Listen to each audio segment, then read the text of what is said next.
Well, hello, and welcome to the review of the hip. So, when we say the hip, we're really kind of speaking of a couple of bones that work together to give overall function. And as with other parts of the body, we're not just specifically talking about one single joint, we're talking about three different joints. And so, what we're going to do today is, or at least for this video, is we're going to take a look at this area right here. And that's what we're going to focus on. So we're going to focus on the three joints that make up this entire group called the hip. And the first thing we're going to do, this is the true hip. This is when we think of hip, this is what we think of. This is the coxofemoral joint.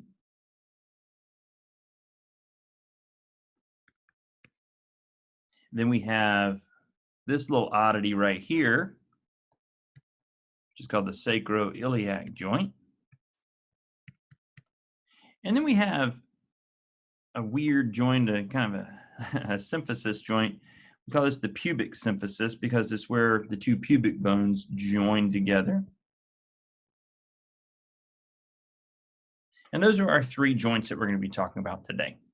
So let's blow this up a little bit and let's take a kind of a deeper look into what makes up this hip. All right. Overall, let's start right in the middle. This is the sacrum. The sacrum is the distalmost end of the spine, and it is made up of 5 fused vertebrae. Directly above it is where the lumbar spine terminates, and so there are 5 lumbar vertebrae, and so that would mean that would be L5, that would be L4, and that would be L3. The one above that would be L2, and then above that would be L1, and so on. Then we have this pelvic bone on the right side and on the left side. That pelvic bone is often called the innominate bone because it's not just a single bone. As you can see, I've touched it and only highlighted one part of the bone. So the innominate bone, which also forms the right or left side of the pelvis, is comprised of 3 bones that are also fused together. The one that's highlighted is the ilium. The one in the front is the pubis. And the one that's posterior and inferior is the ischium. These come together to fuse the socket part of the hip joint, of the coxofemoral joint. That's where the femur comes to play and the head of the femur plugs into. So the femur articulates with a combination or a fusion of all 3 of these bones, which we call the innominate bone. Now, the word innominate is not in your book, but we're going to circle back to that a little bit later. Now, some of you may be wondering, what is this bone right here?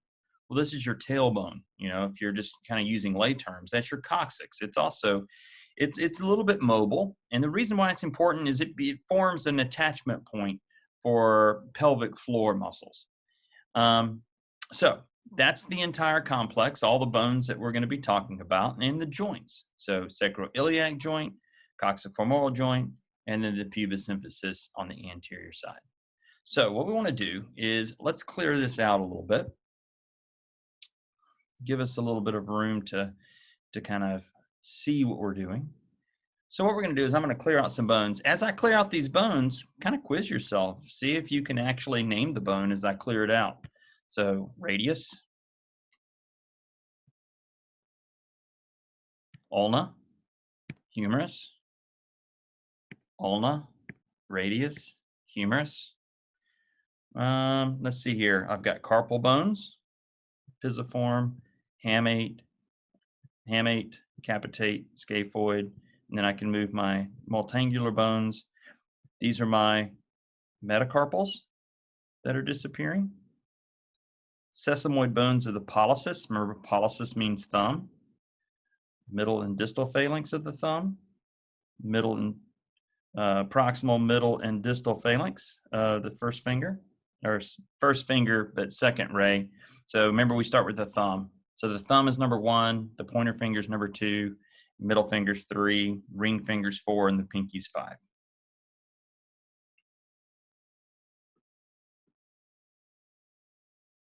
Anybody remember the joint that's formed here?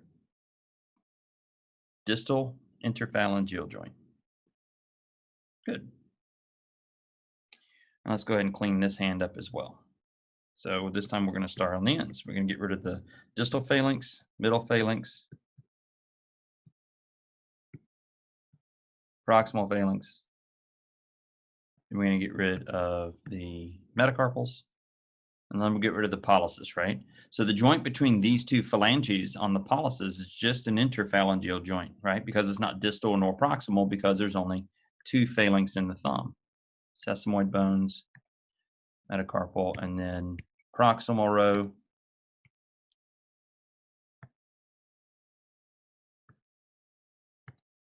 All right, good deal. Let's see if we can see now. And let's go ahead and we'll eliminate L4 and 5. We'll get rid of the sacrum here. And let's get rid of this side completely. All right, let's go a little bit higher. Get rid of some ribs here. I'm not worried about the ribs. That way we have a clear field of view to look at this entire. Get rid of my coccyx. There we go.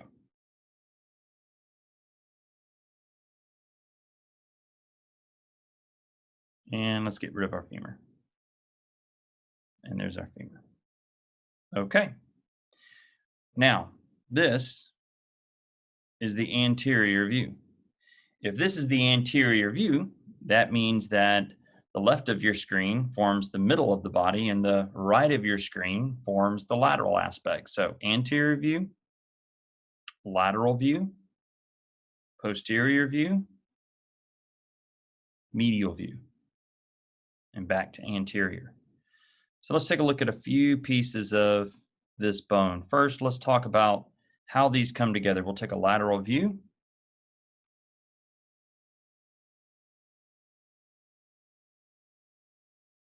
And let's mark up these bones a little bit.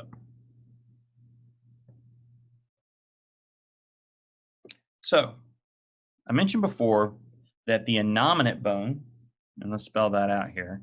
So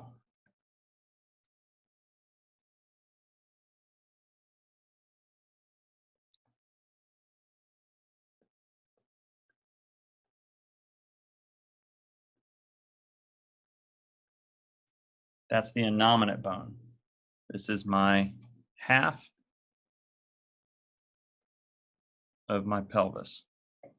So I have a right innominate bone and a left innominate bone. We're looking at the left innominate bone. So that's the one we're looking at right now, left innominate bone. So the innominate bone is comprised of three bones.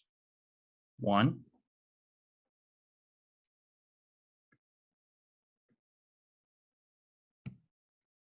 two,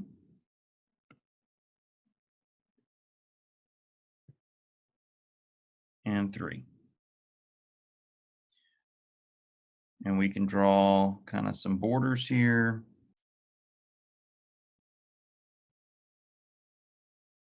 I have number 3, we'll draw number 2.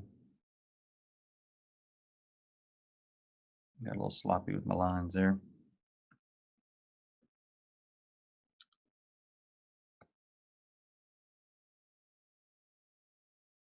So roughly, we can see how all three of these bones fuse together to form this middle section. So let's talk about this middle section a little bit. This middle section right here.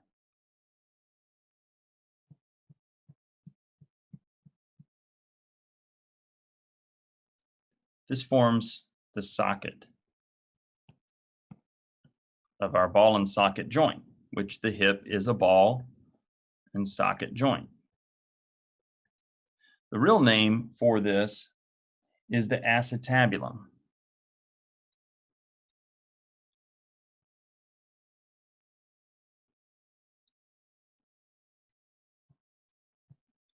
The acetabulum is a socket, a deep socket actually, that's formed by the fusion between the ischium, the pubis, and the ilium bones of the innominate bone. Now, if we look at this bone, it looks quite irregular in shape. And so there's a couple of interesting things that we kind of want to point out. There's a huge gaping hole in here, right? That hole is called the obturator. It's got a great name, obturator foramen.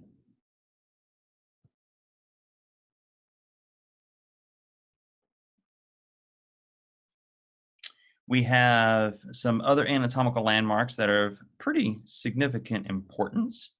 We've got one right here.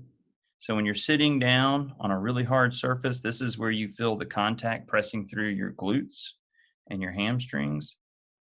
It's on the ischium bone. So this is the ischial tuberosity. I have this ridge line that comes all the way around. This is where you put your hands when you're mad at somebody. You put your hands on your hips. You actually are putting your hands right along that ridge line, and that is called the crest of the ilium or the iliac crest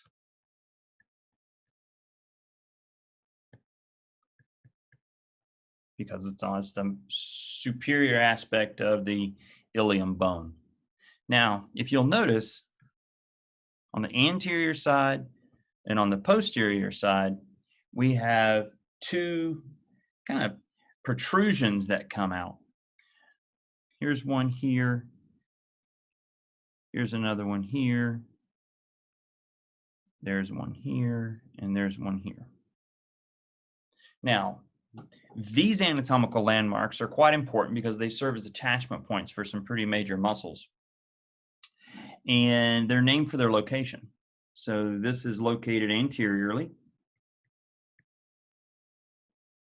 And in relation to this one here, it is superior.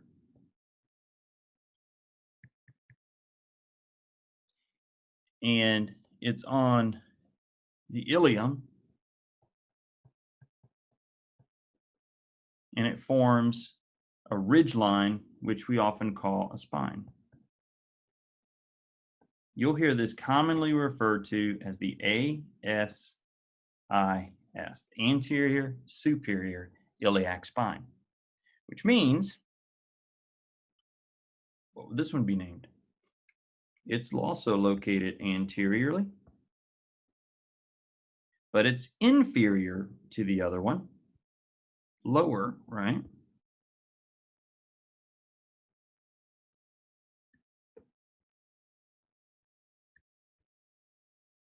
So this one was called my AIIS. So I've got my anterior superior iliac spine and my anterior inferior iliac spine. So if we're keeping consistent with this thing, this one here, because this is now posterior, superior,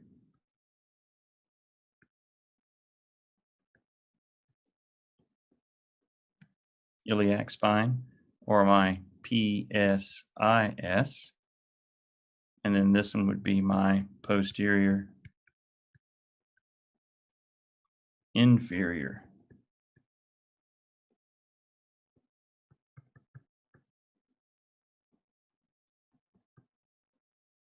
Iliac spine.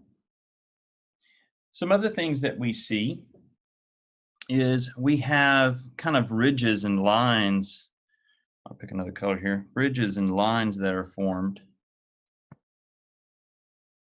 You can see one there, and there's one kind of here.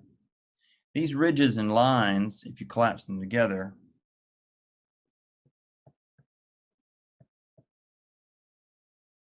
are gluteal lines.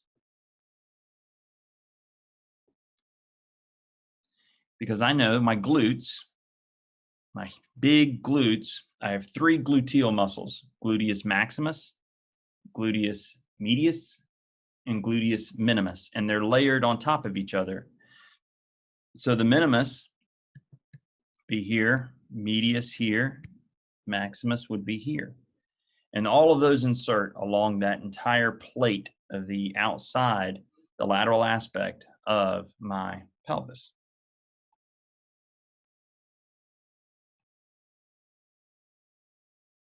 Now let's swing this anteriorly here. If you'll notice, the surface here is very smooth. When we talk about muscles that will have a relationship not only between the lower spine, lower aspect of the spine to the femur, but also to the pelvis to the femur, we'll have muscles like the iliacus. The iliacus will originate inside this space on this big flat spot, but it'll also articulate and form fibers with what's called the psoas muscle. So the iliopsoas muscle, which is a combination of a muscle that comes down from the lumbar and it fuses together with the muscle that comes off of this inside floor of the pelvis, which form the iliopsoas muscle, which is a hip flexor.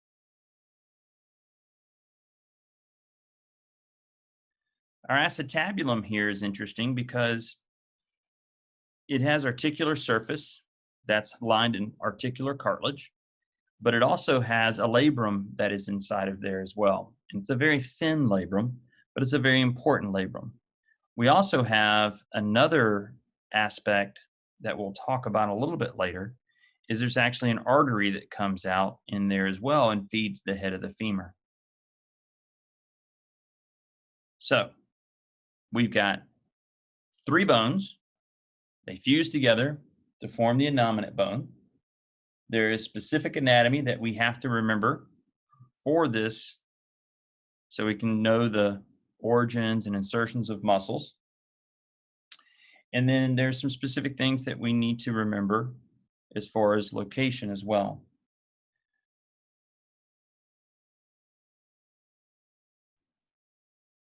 In your reading, you might come across something called the rami, R-A-M-I, and they're usually specific to the ischial bone and the pubic bone. Just want to quickly show you what that's talking about. So if I cut out this aspect of the pubis bone, the body would be located right here. So that would be considered the body of the pubic. And then this long arm that reaches up here to the acetabulum and reaches down to the ischium, these are called rami. So this one would be the pubic rami. Same thing when you're looking at the ischium. It has a body, and then it has extensions coming off, which are rami.